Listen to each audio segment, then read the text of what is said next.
곽종근 전 특전사령관이 내란 가담 혐의 1심 결심 공판에서 국민께 진심으로 머리 숙여 사죄드린다고 밝혔습니다. 곽 전 사령관은 최후 진술 시간에 자리에서 일어나 고개를 숙이며 이렇게 말했습니다. 또한 비상계엄 선포 당시 아끼고 사랑한 부하들을 국회와 선관위로 출동시킨 게 사무치게 후회스럽고 미안하다고 했습니다.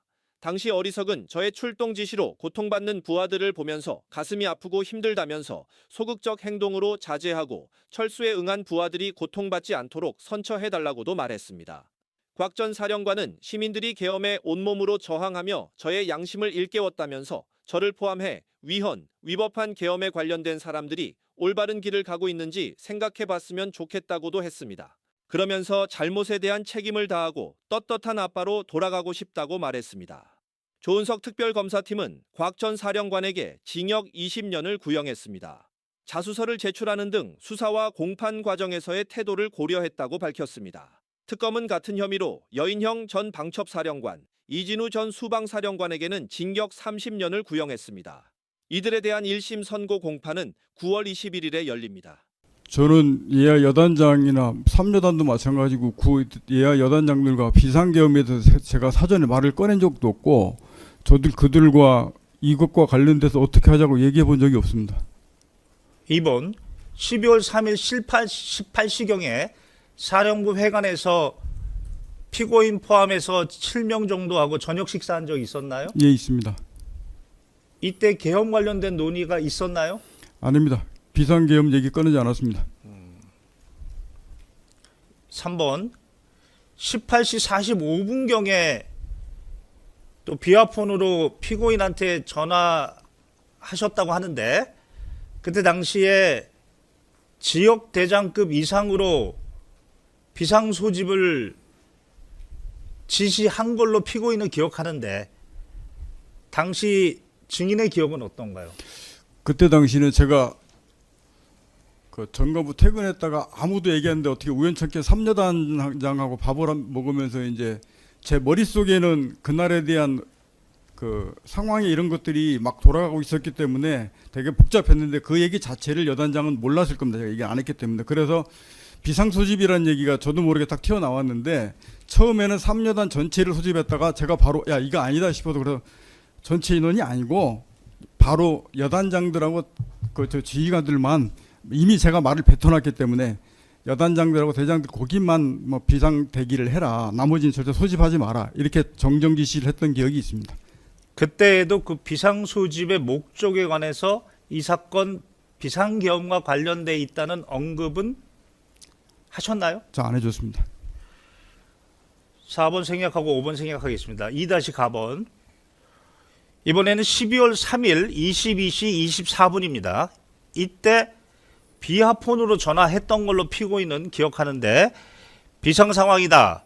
북한 세력과 연계된 불순 분자들에 의해 성관이 핵심 시설 장비가 탈취, 파괴, 반출되지 않도록 현장 정찰과 협조하여 건물 외곽을 확보하고 경계 지원하라. 이런 취지의 지시를 받았다고 하는데 기억이 나시나요? 그 부분은 제가 좀 구분해서 설명을 드려야 됩니다. 제가 처음 전화한 것은 그렇게 김동연 통화한 이후에 아마 편의대를 빨리 보내라. 3여단 입장으로 봐서는 그게 어디 있는지를 모르기 때문에 아마 편의대를 빨리 보내서 그 위치가 어디인지 상황이 어디인지를 빨리 파악해보라는 게 첫 번째 워딩이었을 거고 두 번째는 그때나 지금이나 제 머릿속에 지금 말씀하시는 부분 변호사님께서 뭐 북한 세력, 무슨 특전 세력 이런 말씀을 하시는데 그런 용어와 개념이 제가 그때 당시에도 제 머릿속에 없었습니다. 제가 얘기를 한 것은 그 시설, 선관위 관련된 시설을 확보하고 경계를 해야 된다. 그런 말을 했지 그 앞에 뭐 북한 세력이 어쩐데 이런 식으로 그거를 단정지어서 얘기하진 않았습니다. 시설 확보 및 경계 임무에 관련된 얘기를 했습니다. 그러면 추가해서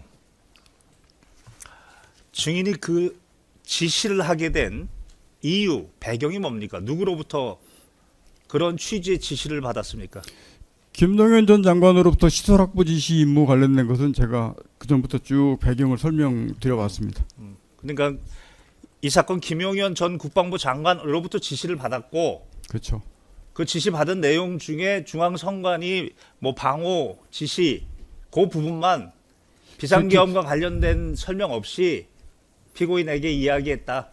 그렇죠. 비상계엄과 관련돼서 그날 당일도 보면 뭐 나중에 그 여러 가지 뭐 그 작전 일지 때문에 사실 오해한 이유 제가 설명도 한 적이 있긴 있었는데 앞에 우리가 일반적인 사고 방식으로 군이 뭐 할 때 야 적 상황이 어떻고 아군 상황이 어떻고 하니 이래저래 저래 여차해서 네가 해야 될 건 이거야 이렇게 설명을 하는 게 기본적인 사고 방식이었는데 그때는 그런 것도 구체적인 얘기 없이 바로 그 시설 확보 임무 저도 김종현한테 시설 6개 지역에다 확보 임무를 받았기 때문에 그 확보 임무를 바로 얘기했던 기억이 있습니다. 당시 합참에서는 진돗개 2, 정군 경계태세 2급 발령된 상황이었죠. 그 이제 한참 하다 보니까 그 뒤에 이제 저 전군 경계태세 2급이 발령됐다는 소리를 제 이제 참모들 통해서 제가 그 얘기를 들었습니다. 특전사는 국가 주요 기관에 대해서 합법적으로 대테러 방호 작전이라는 것이 본래 주 임무죠. 특전사의 기본 임무는 첫 번째가 대테러입니다. 특히 저기 삼여단은 아마 수도권 지역에 대한 그런 임무가 있었을 것이고 그게 가장 평상시의 기본 임무입니다. 예, 3-4번입니다. 22시 50분경인데 그때 화상회의 하신 거 기억나요? 제가 정확하게 그때 22시 47분경에 화상회의했습니다. 예, 기억나세요? 예, 예. 그때 방첩사의 한계대대 지원 임무를 부여한 것 기억나세요? 제가 한 장짜리 노트에다가 그걸 방첩사 지원 1계대에 써놨기 때문에 그렇게 그때 그 맞습니다. 목적이 무엇이었나요?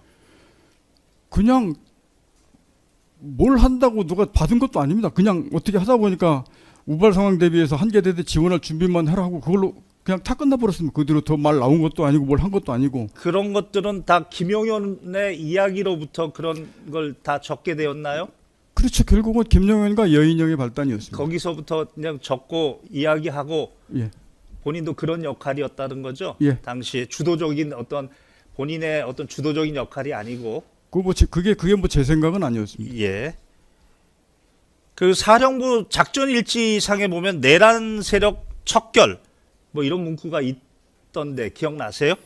그거는 제가 조금만 더 이건 길게 설명을 드려야 이 부분 이해될 것 같습니다. 우선 결론적으로 말씀을 드리면 아까 상황 임무 실시가 이제 군유로 말하면 장문 5개 항목이라고 하는데 예하부대 과업주기에 이어집니다. 제가 당일날 분명한 것은 3여단은 뭐하고 예를 들면 너는 뭐하고 너는 뭐하고 그 다음에 지속전 뭐 이렇게 하라고 명령하다를 바로 상황 임무를 생략하고 들어갔는데 이게 어떻게 된 거냐. 작전차장 남기동 대령이 저한테 작전일지 갖고 왔는데 이건 내가 말을 안 했었는데 이게 왜 여기 이렇게 있느냐라고 해서 12월 4일 날 이제 쭉 정리하면서 저한테 갖고 온 적이 있는데 이거 내가 말하는 게 맞는데 이건 그래도 손대지 마라. 혹시나 손대면 거기에 작전 일지 수정 일지가 날짜가 써집니다. 그러면 이게 너희들 괜한 오해받는다. 이거는 문제가 돼도 사령관이 책임지고 사령관이 설명할 거다. 절대 손대지 마라. 이래놓고 왔는데 나중에 제가 그 경위를 확인해 보니 그거를 작성한 작전 장교가 상황은 자기가 뚝 쳤고 임무는 그때 당 김용현 전 장관이 반국가 세력하고 뭐 내란을 조정하는 세력을 뭐 상급부대로부터 부여된 임무를 수행한다를 김용현 장관이 얘기한 말을 그대로 쓴 겁니다. 그럼 나는 어디서부터 쓴 거냐? 사령관이 분명히 그거는 예하부대 과업 내 여단 쭉 과업 지시부터 지속 지원 요것만 말씀하셔서 그것만 사령관이 말씀하신 걸 쓴 겁니다.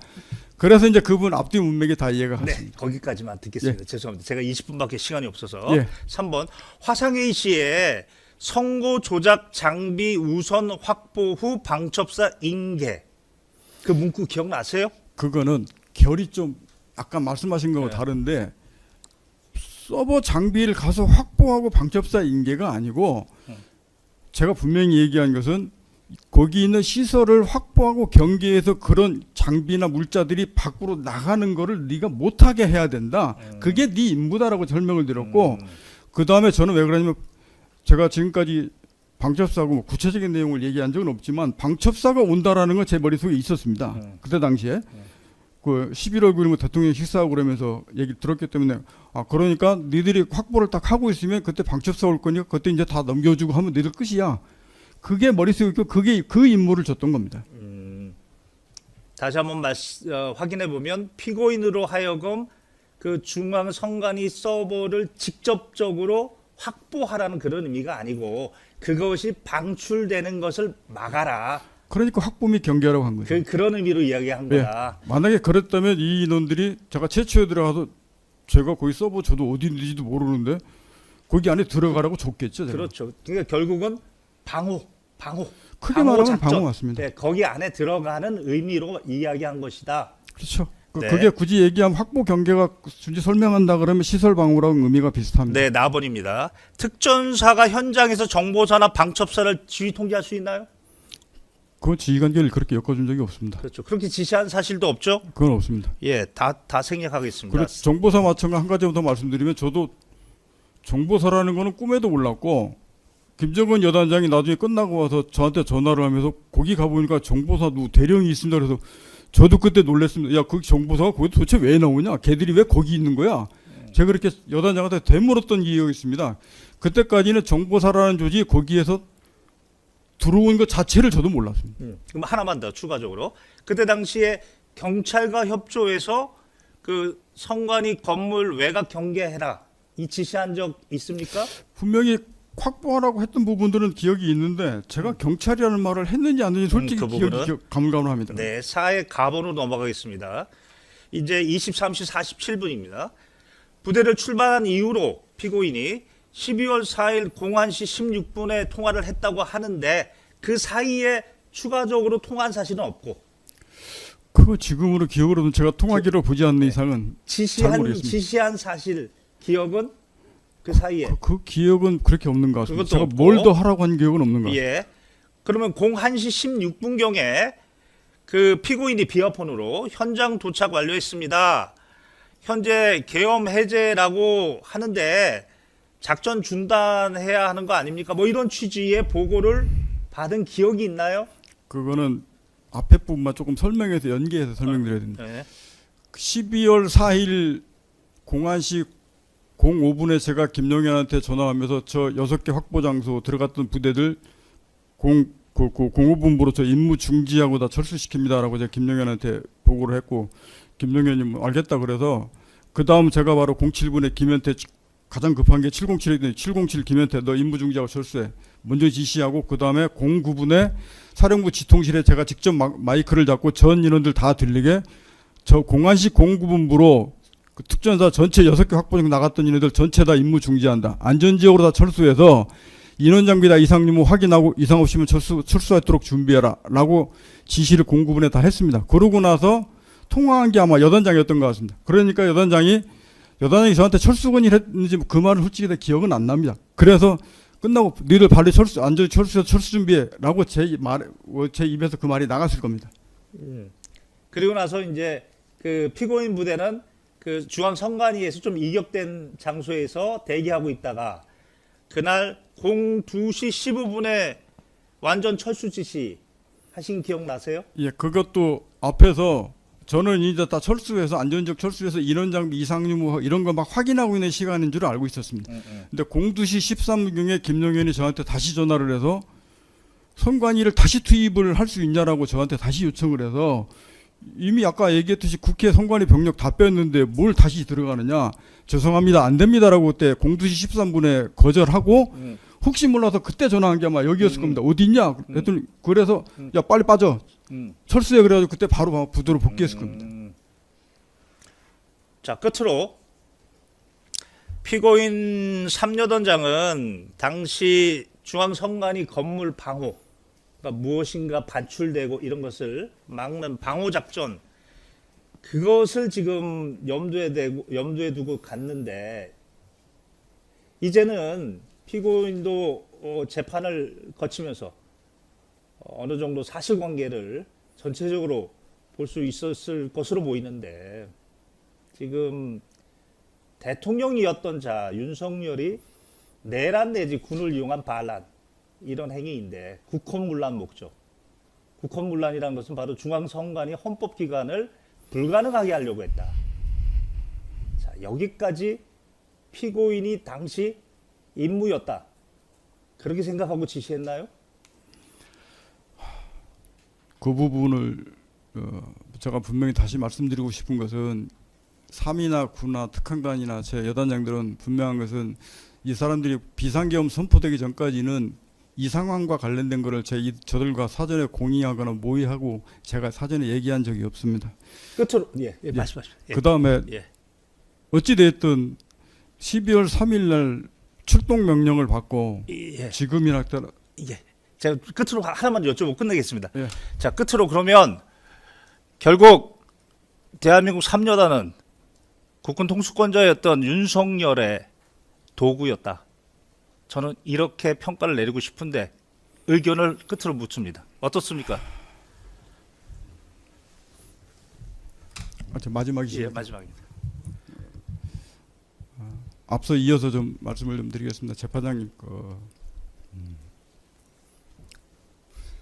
우리 예야 지휘관들, 여단들, 특히 가족들 생각하면 지금도 제가 가슴이 먹먹하고 이제 울컥한데, 이들은 정말로 제가 사전에 모의에 참여시키거나 개여시키지 않았습니다. 제가 비상계엄 선포하고, 야 비상계엄 선포됐다, 시설 확보하러 가라, 이렇게 지시를 하고 갔습니다. 제가 지금도 정말 후회스럽고 뼈 아프고 반성하고 잘못됐다고 하는 게 12월 3일 출동하라고 했던 그 불법적인 명령을 제가 그날 그 당시 시점에 거부하지 못하고 제 입으로 예하 지휘관들에 출동하라고 지시한 이 부분이 오로지 제 책임이고 그 부분이 정말 가슴 아프다라고 얘기를 하고 있습니다. 이 사람들은 그때 당시 제 지시를 받고 들어가서 아마 제가 구체적인 설명을 안 했기 때문에 뭐가 있나 보다, 뭔 상황이 있나 보다 하고 아마 시설 확보하러 갔을 상황이라고 저는 분명히 생각합니다. 그래서 아마 머릿속에 테러가 발생했나, 뭐가 생겼나, 그러면서 아마 갔을 겁니다. 그러다가 가서 뭐 확보하러 하라고 하니 뭐 이것저것 확인하려고 하는 사이에 야 민부중지하고 철수하래. 그러다가 끝나버린 사람들입니다. 그래서 이 사람들만큼은 정말로 이 사법적 책임만큼은 좀 면해 주셨으면 정말로 요청을 드립니다. 네, 감사합니다. 이상입니다.